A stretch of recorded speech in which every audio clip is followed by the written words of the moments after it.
Dr. Amanda Harrison stared at the chocolate smeared across her daughter's beaming face, trying to commit every detail to memory.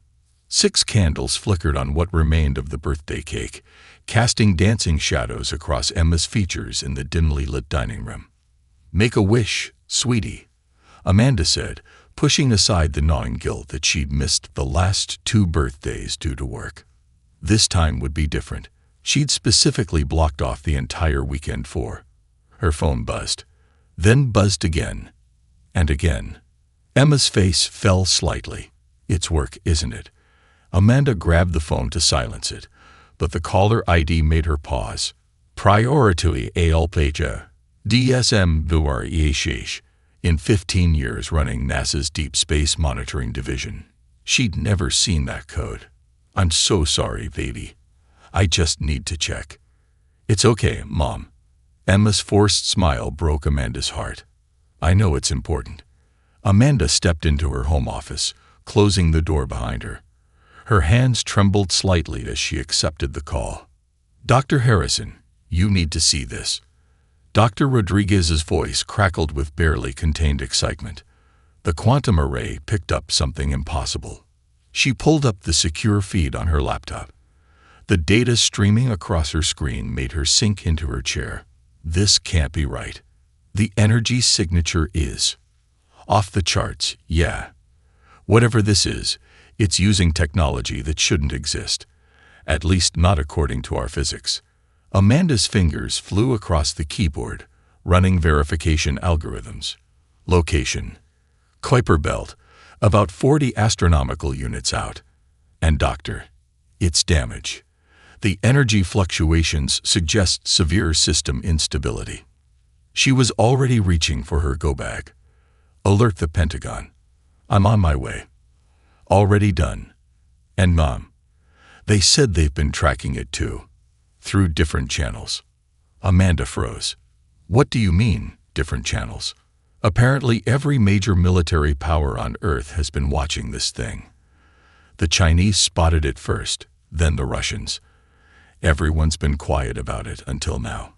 3 hours later, Amanda stood in the Joint Chiefs' secure briefing room beneath the Pentagon, staring at multiple holographic projections of the object.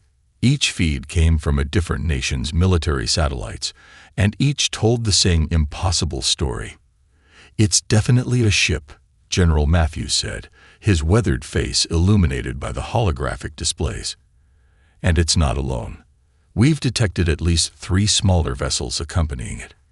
"First contact." Amanda breathed the words. "But why are they hiding in the Kuiper Belt? With their technology, they could have reached Earth days ago.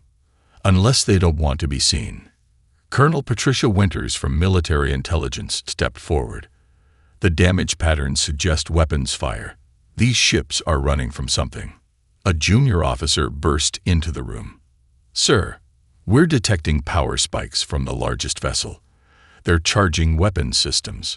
Amanda's blood ran cold as new data flooded the screens.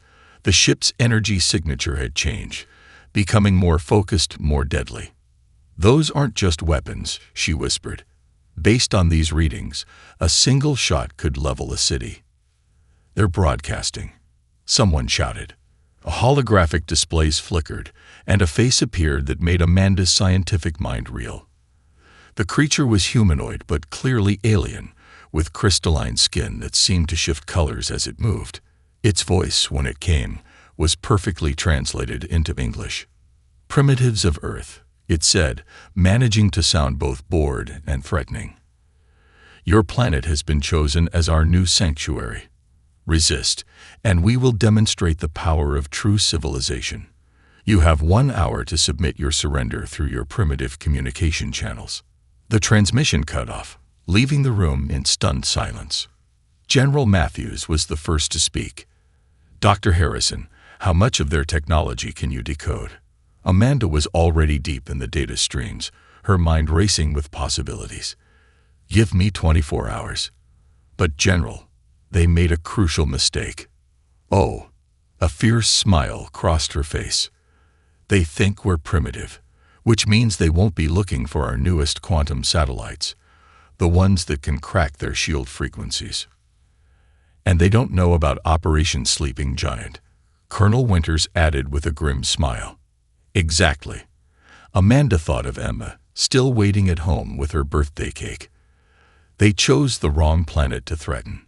Let's show them why. Marine Colonel Jack Reynolds watched the alien transmission for the third time from the cockpit of his X-89 starfighter, hidden in low Earth orbit.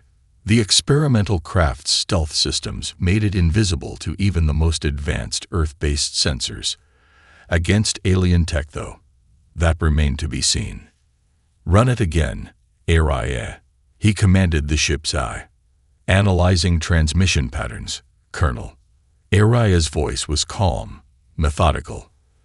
I'm detecting quantum fluctuations consistent with the Mariana Trench tests from Project Deep Strike. Reynolds leaned forward, his trained eyes catching the subtle distortions in the alien leader's crystalline features. Timestamp 247. Freeze there. The image stopped, showing a barely perceptible flicker in the background of the alien vessel. Well, I'll be damned, he muttered. They're using quantum entanglement for communications, just like we've been developing. His tactical display lit up with new signatures. The aliens were moving their smaller ships into attack positions around Earth, clearly expecting no resistance. They didn't even bother with evasive maneuvers. Colonel, ARIA interrupted. Priority transmission from Pentagon Command. General Matthews' face appeared on his heads-up display. Jack, tell me you found something we can use. Better than that, sir. Their comms technology. It's nearly identical to Project Deep Strike. Different application, same principles, and they're getting sloppy, running their systems hot, no encryption on their tactical channels. Can we exploit it? Reynolds smiled grimly. Remember those quantum interference patterns we could never solve? Turns out we were overthinking it. These guys are advanced, but they're arrogant. They're not even using basic security protocols. How long before they detect our defensive grid? At their current scan levels? Never. They're not looking for quantum tech because they don't think we have it. Their sensors are sophisticated but focused on classical energy signatures. A new alert flashed across his display. The alien flagship was broadcasting again. Your time grows short, Earth primitives. The crystalline being's voice dripped with contempt. Perhaps you need motivation to understand your situation. One of their smaller ships broke formation, heading toward Hong Kong. Sir, Reynolds said, his hand tightening on the controls, permission to execute Operation Sleeping Giant. Granted. All units, this is Pentagon Command. Operation Sleeping Giant is now active. Authorization code. Sierra Hotel Echo Phoenix. Reynolds' cockpit came alive with encrypted transmissions as hidden military units worldwide acknowledged the order. Decades of preparation, trillions in secret funding, and countless sleepless nights had led to this moment. ARIA. Initiate combat protocols. Link up with the quantum network. Connected, Colonel. All Earth defense systems are now synchronized through quantum entanglement. Asian Defense Coalition reports their shields are ready. European Space Force confirms weapons lock. African Orbital Command standing by. The alien ship approaching Hong Kong suddenly halted. Reynolds could almost imagine their confusion as their scans detected something that shouldn't exist. A planetary defense grid centuries ahead of what they expected. This is your final warning, Earth. The alien leader's voice had lost some of its confidence. Submit, or. This is Colonel Jack Reynolds of the Earth Defense Force. He broadcast on their own frequency, enjoying their surprise at being hacked. We've received your ultimatum. Here's ours. You have 24 hours to leave our solar system, or we will remove you. Laughter echoed through the channel, harsh, metallic, yet unmistakably dismissive. You dare threaten us? Your species barely understands space travel. Reynolds switched to a secure channel. All units, initiate Phase 1. Let's show them exactly what humanity understands. Across Earth's orbit, hidden platforms and satellites began powering up. In underground bases and secret facilities, experimental weapons came online, And in the depths of the Mariana Trench, Project Deep Strike's quantum disruptors started their warm-up sequence. ARIA, start the countdown. And send word to Dr. Harrison. We'll need those shield frequencies sooner than expected. Message sent. Colonel, they're charging weapons. Reynolds allowed himself a small smile. Good. Let them make the first move. Sometimes the best way to spring a trap is to let your enemy think they have you cornered. Captain Emily Blackwood's underground command center hummed with the sound of quantum processors. 30 stories beneath the Nevada desert, her team of elite hackers worked in perfect silence, their fingers dancing across holographic interfaces as they probed the aliens' networks. Got something, Lieutenant Rivera whispered. Breaking protocol. But given what flickered across his screen, Blackwood forgave the breach. Their navigation systems, Captain, they're not just unencrypted. They're broadcasting in the clear. Blackwood leaned over his station, her eyes widening at the data streaming past. They really don't think we can understand their tech, do they? She straightened up, addressing her team. Listen up, ShadowNet. These jackasses just handed us the keys to their kingdom. Let's make them regret it. Her quantum-linked display showed the bigger picture. The criminals had positioned 7 ships around Earth, their weapons charged but inactive. They were taking their time, savoring what they thought was humanity's fear and confusion. Ma'am, her AI specialist called out. Tai Tian has completed its analysis of their computer architecture. You're not going to believe this. Blackwood crossed to his station, reading the AI's conclusions. They're still using binary, an advanced alien species, and they never move beyond ones and zeros. Looks like they focused on brute computing power over efficiency. Their quantum systems are impressive, but they're vulnerable to the same exploits we discovered in our own early quantum computing. Blackwood's smile was predatory. Run penetration sequence, Alpha through Delta. Let's see how their security holds up against Earth's best black ice. Alerts flashed across the main screen as her team's attacks slipped through the aliens' defenses. Within minutes, they had access to navigation, life support, and weapons systems across all 7 ships. Don't tip our hand, Blackwood ordered. Passive observation only. Record everything, but don't change anything yet. I want to know every move they make before they make it. Her secure comm chirped. Captain Blackwood. Colonel Reynolds' voice was tense. Please tell me you have something. Better than something, sir. We own their network. These idiots are running security protocols that would embarrass a first-year computer science student. Can you shut them down? With a single command. But I recommend we wait. Every second they're operational is another second we learn about their technology. Titan is already reverse engineering their weapons systems. A new alert lit up her board. The aliens were beginning their first coordinated scan of Earth's surface. They're looking for military installations, her tactical officer reported. Traditional ones. Bases, missile silos, naval yards. Blackwood watched the scan patterns with growing amusement. They're not even checking the quantum spectrum. Colonel, permission to show them a little sleight of hand. Granted. Just don't reveal our full capabilities yet. Her fingers flew across her console, implementing a plan she drafted for exactly this scenario. ShadowNet, initiate protocol Mirage. Let's give them something to look at. Across the globe, holographic projections sprang to life. To the alien sensors, Earth suddenly bristled with primitive but numerous military bases. Tank columns, aircraft carriers, missile installations, all carefully crafted illusions designed to reinforce their perception of Earth as technologically backward. They're buying it, Rivera reported. Their tactical systems are cataloging our forces exactly as predicted. Blackwood opened a channel to Dr. Harrison at NASA. Doctor, we've got their full technical specifications. Tai Tian says their shield modulation is based on a predictable quantum frequency. Give us an hour, and we'll have their exact shield harmonics.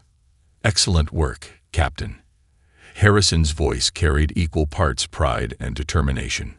How's their internal communication security? Non-existent. Want to hear something funny? They're already dividing up Earth's resources among themselves, arguing over who gets what territory. Let them plan. Harrison's tone hardened. It'll make their fall that much harder. Blackwood watched as her team continued to infiltrate deeper into the alien systems. You know what the best part is? They're so convinced of their superiority, they haven't run a single security scan. We're ghosts in their machines, and they don't have a clue. Ma'am, Rivera called out urgently. They're spinning up their weapons platforms. Looks like they're done waiting. Good, Blackwood said, initiating Phase 2 of ShadowNet. Let them make their move. We're ready. Marcus Thunder Davidson crouched in the shadows of Manila's financial district, his experimental phantom armor rendering him virtually invisible. Around him, scattered across strategic positions, his elite squad of Special Forces operators waited in perfect silence. Above, one of the alien ships descended through the clouds, its weapon systems glowing with deadly intent. Target is entering optimal range, his AI tactical system whispered in his ear. Shield frequencies locked and analyzed. Copy that. Davidson switched to his squad channel. Remember, people, we're not just defending Manila. We're showing these bastards why you don't underestimate human ingenuity. Ghost protocol active. Wait for my mark. The alien ship halted its descent 2,000 feet above the city. A deep, resonant hum filled the air as its main weapon began charging. Attention, Earth primitives. The crystalline alien's voice boomed across the city. Witness the price of defiance. Davidson smiled beneath his helm. Now, across Manila, hidden quantum generators activated. The air itself seemed to shimmer as Earth's reverse-engineered shield technology sprang to life. Technology the aliens believed impossible for humanity to possess. The alien ship fired. A lance of pure energy, powerful enough to level the city, struck the shield and scattered harmlessly into the atmosphere. The blast transformed into a spectacular light show, like Aurora Borealis over the Manila skyline. What? The alien leader's voice lost its smugness. Impossible. Strike teams. Execute, Davidson ordered. His squad moved with practiced precision. Their phantom armor, developed from crashed alien tech, recovered decades ago. Let them scale buildings at impossible speeds. Within seconds, they reached their predetermined positions around the alien vessel. Thunder Actual to command. Request permission to demonstrate our hospitality. Permission granted. Colonel Reynolds' voice crackled through the quantum comm. Show them what humanity's got. Davidson raised his quantum pulse rifle, a weapon that looked deceptively primitive but contained technology that had taken Earth's best minds 20 years to perfect. Fire. 12 beams of concentrated quantum energy struck the alien ship simultaneously, each targeting a specific shield frequency identified by Captain Blackwood's cyber team. The vessel's defenses, calibrated to stop conventional weapons, might as well have been tissue paper. Secondary explosions rippled across the ship's hull. Its energy signature fluctuated wildly as systems began to fail. Impossible. The alien leader screamed across all frequencies. You're savages. You can't have this technology. Thunder Squad, board and capture, Davidson ordered. Remember your training. These aren't the first aliens we've dealt with. His team fired their grappling systems, another piece of reverse-engineered tech, and breached the damaged vessel through multiple points. Davidson led the charge through a smoking hull breach, his armor sensors mapping the ship's interior in real time. The aliens they encountered were panicked, disorganized. Their personal shields failed instantly against Earth's quantum weapons, and their own sidearms proved ineffective against phantom armor. Thunder Actual to control, Davidson reported as his team secured the bridge. Ship captured. You should see their faces. Well, crystalline structures. They look like someone just told them the universe is flat. Dr. Harrison's voice came through his comm. Excellent work, Commander. What's their tech level up close? Davidson surveyed the alien controls. Advanced, but not as advanced as they wanted us to think. Their weapons are impressive, but their tactical systems are basic. They relied too heavily on technological superiority without developing actual combat doctrine. Unlike us, Reynolds added, we had to earn every advancement the hard way. A new alert flashed across Davidson's HUD. The remaining alien ships were breaking orbit, retreating to a defensive position near Mars. They're running, Davidson observed. Guess they didn't expect their demonstration to become a demonstration of human capability instead. Let them run, Colonel Reynolds replied. Lieutenant Walker's squadron is already in position. The real surprise is yet to come. Davidson watched through the captured ship's viewport as manless citizens emerged, pointing at the shield shimmer still visible in the sky. You know what the best part is? This was just our opening move. Wait until they see what we've got planned for the main event. Lieutenant Sarah Walker ignored the sweat beading on her forehead as her X-89 starfighter screamed through space at speeds that would have seemed impossible just decades ago. The experimental craft's quantum drive hummed beneath her, a sound that still amazed her even after hundreds of combat simulations. Bogies maintaining course toward Mars, her wingman, Captain Mike Ghost Torres, reported. They still haven't detected us. They're not even looking, Walker replied, checking her tactical display. The aliens' remaining ships fled in a ragged formation, their sensors focused behind them toward Earth. Quantum stealth holding steady, time to show them what these birds can really do. Her squadron of 12 X-89s, humanity's first faster-than-light capable fighters, maintained perfect formation, invisible to conventional detection. Each craft carried weapons reverse-engineered from decades of studying alien technology, refined by human innovation and combat experience. Remember, Walker broadcast to her squadron, these criminals have never faced pilots with actual combat doctrine. They rely on automated systems. We've trained for this moment our entire careers. Control to Raptor lead. Colonel Reynolds' voice came through the quantum comm. You are cleared hot. Operation Starfall is go. Walker's lips curved into a predatory smile. Copy that. Control. Raptors, execute attack pattern Delta. Light 'em up. 12 fighters decloaked simultaneously, appearing in a perfect sphere around the fleeing alien ships. Before the criminals could react, quantum-tipped missiles streaked through space. What? The alien leader's panicked voice filled the comm. Their primitive ships shouldn't be able to. The missiles struck with surgical precision, their warheads bypassing shields to disable engines and weapons. 3 alien ships drifted helplessly, their power cores stuttering.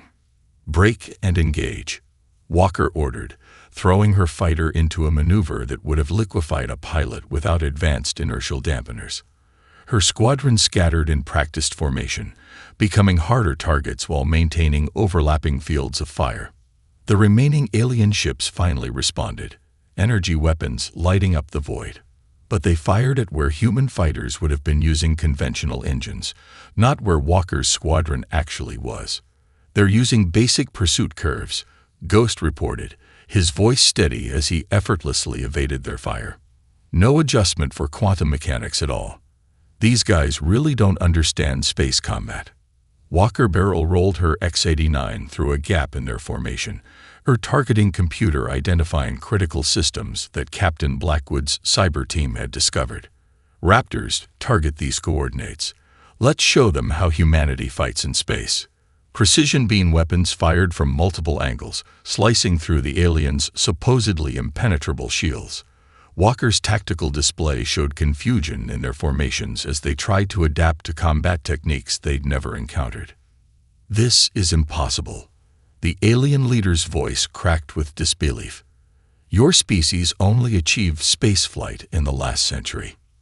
Yeah, Walker replied, targeting their flagship's primary power coupling. And we spent that time preparing for exactly this scenario. You're not the first aliens we've encountered, just the first to be dumb enough to attack us directly. Her shot struck home, The alien flagship's lights flickered as secondary systems failed. Raptor lead to control, Walker reported, watching the remaining criminal ships scatter in disarray. Phase 1 complete. Enemy fleet is neutralized. Moving to clear kill box for Phase 2. Copy that. Raptor lead. Reynolds sounded satisfied. Commander Rodriguez's fleet is entering the system now. Prepare for full space warfare demonstration. Walker watched as the first of Earth's hidden capital ships emerged from quantum space, vessels that had been built in secret lunar shipyards, incorporating everything humanity had learned about advanced technology, while adding their own brutal efficiency. "Look at that," Ghost whispered as the massive ships appeared. "Almost feel sorry for these criminals." "Almost." "Don't," Walker replied, remembering their casual threat to destroy Earth's cities. "They chose to underestimate us. Now they get to learn why that was their last mistake." Her squadron formed up around the Earth fleet as it moved into attack position. The real battle was about to begin, and humanity was more than ready. Commander James Maverick Rodriguez stood on the bridge of the EDS Hyperion, Earth's first quantum dreadnought, watching the tactical hologram as the remaining criminal ships scattered through the asteroid belt. Their once proud fleet was reduced to 4 vessels, trailing damaged systems like wounded animals. "They're splitting up," his tactical officer, Lieutenant Kim, reported. 2 heading for the Jupiter corridor, 2 diving into the denser parts of the belt. Rodriguez smiled. Textbook desperation tactics. But they don't know these rocks like we do. He opened a channel to the fleet. "All ships, execute Operation Rockslide. Mining platforms, you're cleared hot." Across the asteroid belt, hundreds of seemingly abandoned mining platforms suddenly powered up. What appeared to be simple resource extraction equipment transformed, revealing weapon systems and quantum drives. "Sir," his ZUS reported, "the criminals are broadcasting on all frequencies. Put them through." The crystalline alien leader's face appeared, its shifting colors now chaotic with panic. "You primitive savages, how dare you hide such capabilities? This violates all galactic conventions." "First," Rodriguez replied calmly, "we're not part of your galactic conventions. Second, we didn't hide anything. You just assumed we were primitive because we chose not to broadcast our capabilities. That's on you." He cut the transmission with a gesture. "Battle Group Alpha, pursue the Jupiter Group. Beta, you're with me on the Belt Runners. Lieutenant Walker, your Raptors have hunting permission." The Hyperion's quantum drive engaged, its advanced inertial dampeners allowing it to execute maneuvers that would have torn apart lesser ships. Rodriguez had spent years studying ancient naval warfare, applying those principles to 3-dimensional space combat. Now those lessons were paying off. "Contact," Kim shouted. "They're using the asteroids for cover, trying to mask their energy signatures." "Amateur move," Rodriguez muttered. "ZUS, activate the gravitational mapping array." The holographic display transformed, showing gravity wells and distortion patterns throughout the belt. The criminal ships stood out like beacons, their mass drives creating distinctive ripples in space-time.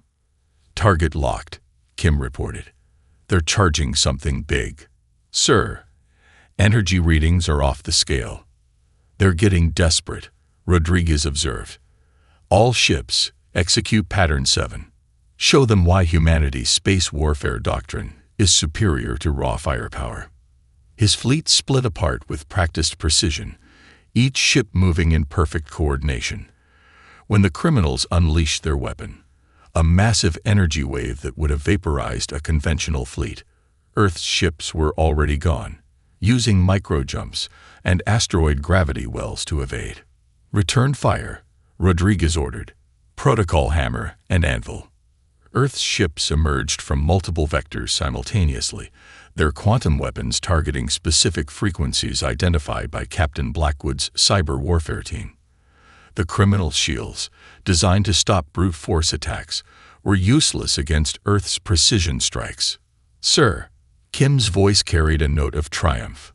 2 more ships disabled. The remaining pair is making a run for the Kuiper Belt.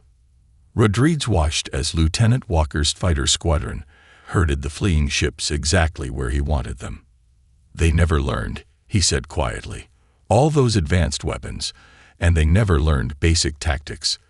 CUS, show me their course projection. The AI displayed the criminals' likely escape route, straight toward Luna Base Alpha. Just as planned. Rodriguez smiled. All ships, maintain pursuit. Don't let them know we're hurting them. Lieutenant Walker, keep them scared, but don't break them yet. He opened a channel to Earth Command. Colonel Reynolds, they're heading your way. Operation Mousetrap is in effect. Copy that, Commander. Dr. Harrison's team is ready. Let's show these criminals what happens when you threaten humanity. Rodriguez watched his fleet move into the final phase of their battle plan. The criminals thought they were fleeing to safety. Instead, they were flying straight into humanity's most sophisticated defense installation. You know what their biggest mistake was? He asked Kim. Sir? They assumed technological superiority meant tactical superiority. They never stopped to ask why a primitive species might choose to hide its true capabilities. The pursuit continued toward Earth's moon, where humanity's greatest surprise awaited. Dr. Amanda Harrison's fingers flew across the quantum interface in Luna Base Alpha's central command, her mind racing faster than the calculations streaming across her display. Behind her, Captain Blackwood's cyber warfare team had transformed the lunar facility's server room into a makeshift combat information center.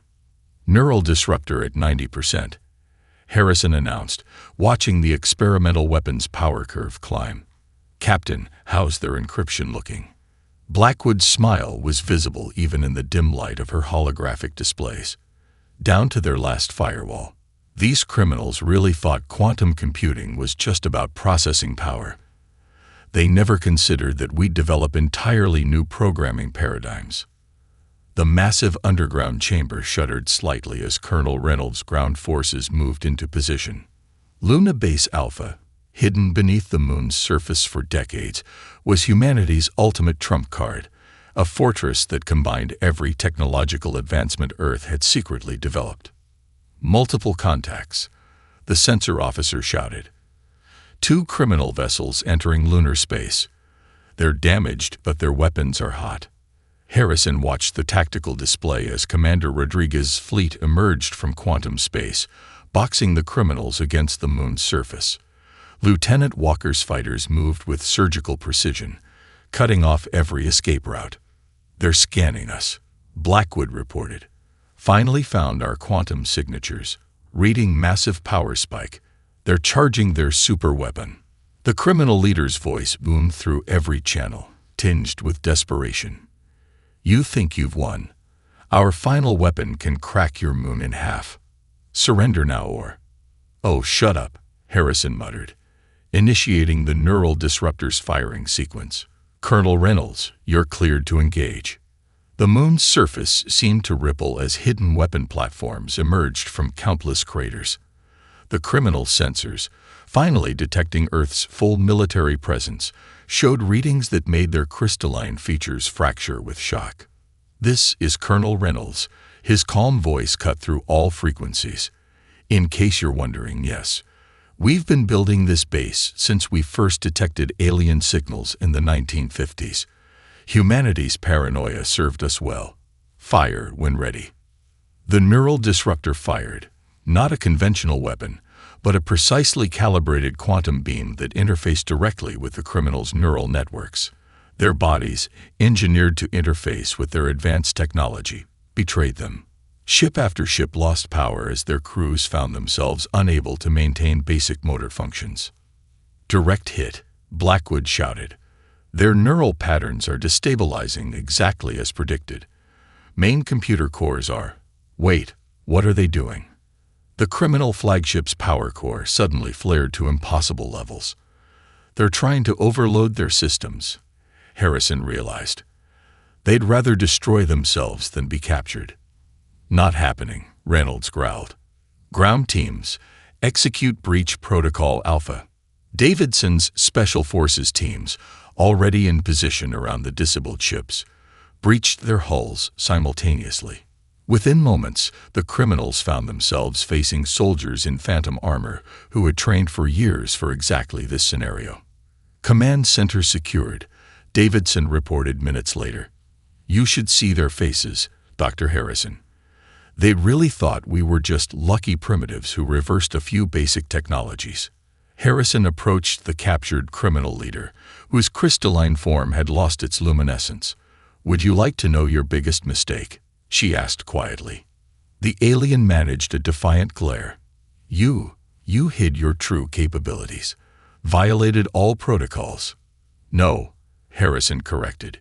Your biggest mistake was assuming that technological advancement always follows the same path. You thought we'd be like you, focused on raw power, brute force solutions. Instead, we took every piece of alien technology we found and asked, how can we make this better? She gestured at the lunar base around them. While you were perfecting bigger weapons, we were integrating quantum mechanics with classical physics in ways you never imagined. While you relied on processing power, we developed entirely new computing paradigms. Because unlike you, we couldn't afford to assume superiority. We had to earn every advancement the hard way. The base shuddered again as Earth's fleet moved into defensive positions around the moon, their quantum drives creating a light show visible from Earth's surface. Welcome to humanity's real space program, Harrison said. I hope it was worth the trip. Colonel Jack Reynolds stood at the observation deck of Luna Base Alpha, watching Earth rise over the lunar horizon. Behind him, the captured criminal leader and his remaining crew were being processed in the facility's detention center, their crystalline forms dulled with defeat. Hard to believe it's only been 72 hours, Commander Rodriguez said, joining him at the window. The EDS Hyperion hung in lunar orbit beyond, its quantum drive creating subtle ripples in the fabric of space. 3 days to change humanity's place in the galaxy, Reynolds agreed. Dr. Harrison's initial reports are already flowing in. Their technology is impressive, but not as impressive as they wanted us to think. Captain Blackwood finished, entering with her tactical pad. Their entire society is built on technological intimidation. They never develop the innovation that comes from being the underdog. The detention center's main screen activated, showing the criminal leader's interrogation. Dr. Harrison sat across from the alien, her expression calm but determined. You still don't understand, the criminal was saying, its voice having lost all trace of superiority. Your species was supposed to be helpless. Our scans showed only primitive satellites, basic space stations. Because that's what we wanted you to see, Harrison replied. Tell me, did you ever wonder why a primitive species would spread so many detection arrays through the solar system? Did you think those were really just for astronomical research? We detected alien signals in 1947, Reynolds added, addressing the screen. Later, we found evidence of crashed ships, abandoned probes. Instead of announcing it to the world, we did something unique. We kept quiet and prepared. Davidson's team had finished securing the captured ships. Their reports scrolled across the tactical displays. Weapons systems more focused on intimidation than efficiency, defense systems that sacrificed adaptability for raw power, computer systems that prioritized processing speed over security. Every major power on Earth knew this day would come, Blackwood continued. We competed on the surface, but underneath. We worked together, sharing discoveries, developing countermeasures. While you were perfecting how to look scary, we were learning how to be lethal. Lieutenant Walker's voice came through the quantum comm as her squadron completed another patrol. Command, the last criminal support ships have been detected and disabled. Solar system is secure. Harrison turned back to the criminal leader.